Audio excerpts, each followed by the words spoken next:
memang sangat penting bagi tanaman. Pupuk kimia kadang-kadang menjadi prioritas bagi petani dan masyarakat sekitar. Namun, apabila pupuk kimia dilakukan secara terus-menerus tanpa diimbangi dengan pupuk organik, akan menyebabkan hal yang tidak diinginkan, semisal kerusakan pada tanah dan perubahan struktur bahan organik di dalam tanah. Selain itu, juga menyebabkan pencemaran lingkungan yang berdampak buruk bagi lingkungan sekitar. Oleh karena itu, di sini saya, Yuliana Sari dari kelas Penyuluhan Pertanian Berkelanjutan 5B, Politeknik Pembangunan Pertanian Malang, pada kesempatan kali ini akan berbagi informasi mengenai bagaimana cara pembuatan pupuk organik atau kita biasa menyebutnya dengan MOL, singkatan dari mikroorganisme lokal. Untuk hal itu, yuk kita simak bagaimana cara pembuatannya. Let's go!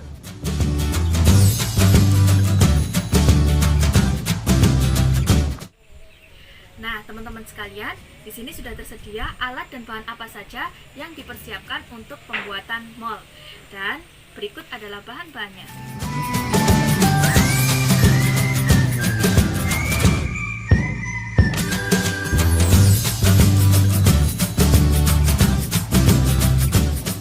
langkah yang pertama harus dilakukan adalah kita campur larutan air leri.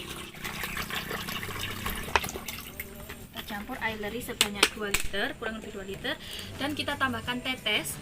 Tetes ini kita perlukan kurang lebih sekitar 200 ml.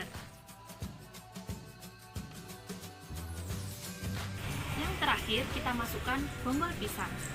Nah, bonggol pisang ini kita gunakan kurang lebih 1 kg. Nah, langkah selanjutnya teman-teman bisa mencampurkan dan diaduk secara rata seperti ini. Dan disarankan buat teman-teman sekalian untuk irisan bonggol pisangnya bisa lebih halus lagi, bisa menggunakan blender atau cincangan yang lebih halus lagi biar mudah untuk diaplikasikannya. Dan buat informasi teman-teman sekalian, bonggol pisang ini memiliki hormon pertumbuhan yang baik bagi tumbuhan, hormon giberelin dan sitokinin. Jadi buat teman-teman sekalian nggak harus bonggol pisang ya sebagai media utama pembuatan MOL. Teman-teman bisa menggunakan seperti nasi basi, seperti buah-buahan yang busuk atau lain sebagainya, karena itu mengandung mikroorganisme yang baik bagi pertumbuhan tanaman. Nah, setelah dicampur rata seperti ini teman-teman sekalian, kita masukkan ke dalam botol ataupun ke dalam curiken, terserah teman-teman ya. Nah, untuk ampasnya, untuk bonggol pisangnya kita masukkan secara manual seperti itu. Tetap kita masukkan ke dalam botol. Setelah itu kita diamkan selama kurang lebih 15 hari untuk proses fermentasi.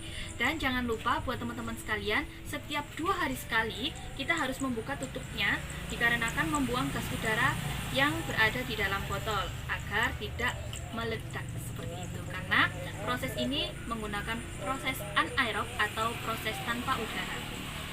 Nah, teman-teman sekalian, di sini saya sudah ada contoh MOL yang sudah jadi, kurang lebih sudah 15 hari seperti ini. Ini sudah saya saring terlebih dahulu, jadi nah sudah tidak ada bonggol pisangnya ya teman-teman.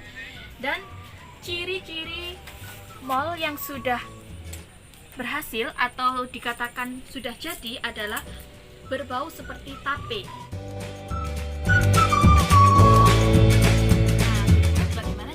Aplikasiannya terhadap tanaman.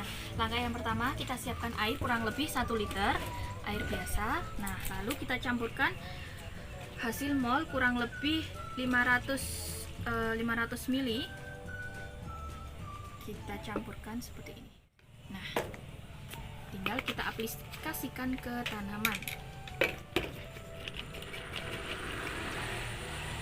Yuk. Nah, ini biasanya saya aplikasikan kepada tanaman-tanaman yang masih berusia kecil. Nah, jadi untuk merangsang pertumbuhannya. Selain itu, teknik yang bisa digunakan adalah teknik pengocoran kepada tanaman. Nah, kita bisa menggunakannya seperti ini. Kita siramkan kepada tanaman yang membutuhkan pupuk ekstra atau perlakuan khusus. Kita kocorkan. Nah, kurang lebih seperti itu teman-teman. Jadi ada 2 teknik yang harus diperhatikan. Yang pertama yakni teknik penyemprotan secara biasa, dan teknik kedua adalah pengocoran kepada tanaman. Tapi fungsinya tetap sama. Yang pertama sebagai dekomposer bagi pupuk maksud saya, dan yang kedua sebagai perangsang tumbuh tanaman. Nah, demikian tadi bagaimana cara proses untuk pembuatan mol atau mikroorganisme lokal yang bisa digunakan sebagai pupuk organik untuk memperbaiki dan mengatur kondisi tanah. Semoga dapat bermanfaat. Saya Yuliana Sari pamit undur diri. Salam milenial.